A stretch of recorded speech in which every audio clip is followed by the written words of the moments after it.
بڑے بڑے اللہ والے علماء کرام نے مسلم لیگ کا ساتھ دیا اور پاکستان کے قیام میں عظیم کردار ادا کیا۔ چنانچہ جب پاکستان بنا تو مغربی پاکستان میں مولانا شبیر احمد عثمانی صاحب رحمۃ اللہ علیہ نے اور مشرقی پاکستان میں مولانا ظفر احمد عثمانی رحمۃ اللہ علیہ نے پاکستان کا جھنڈا لہرایا،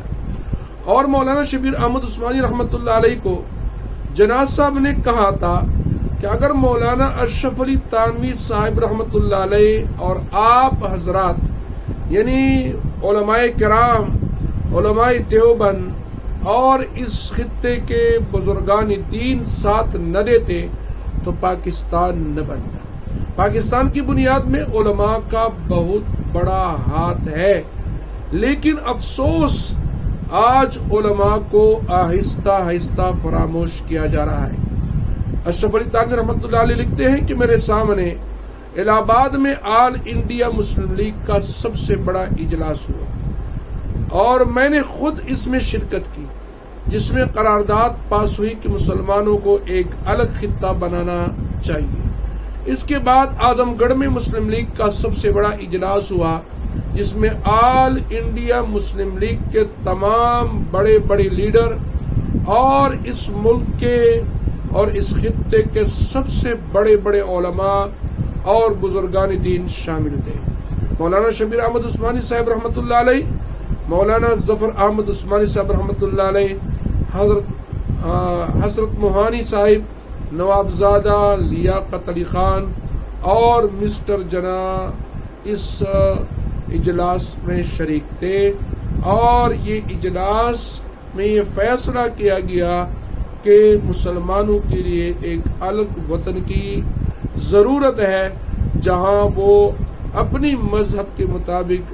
ایک آزاد زندگی گزار سکے۔ لہذا ہمیں چاہیے کہ علماء کے کردار کو فراموش نہیں کرنا چاہیے۔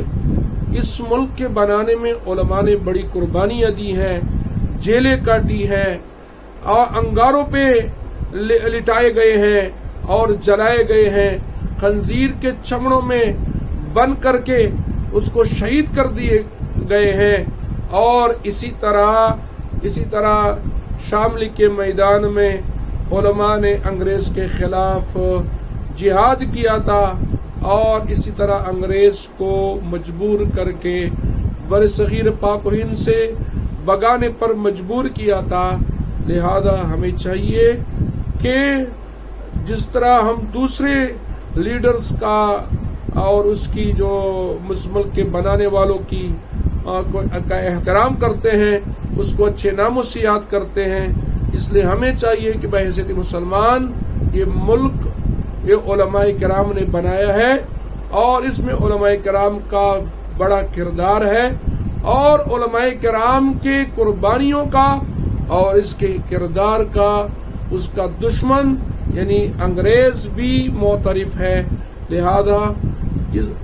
پاکستان کی 14 اگست کی آزادی والے دن کے منانے کے ساتھ ساتھ علماء کرام کے کردار کو بھی یاد رکھنا چاہیے۔ اللہ تعالی ہمارے اس پاک سرزمین کو شاد اور آباد رکھے۔ وآخر دعوانا ان الحمد للہ رب العالمین۔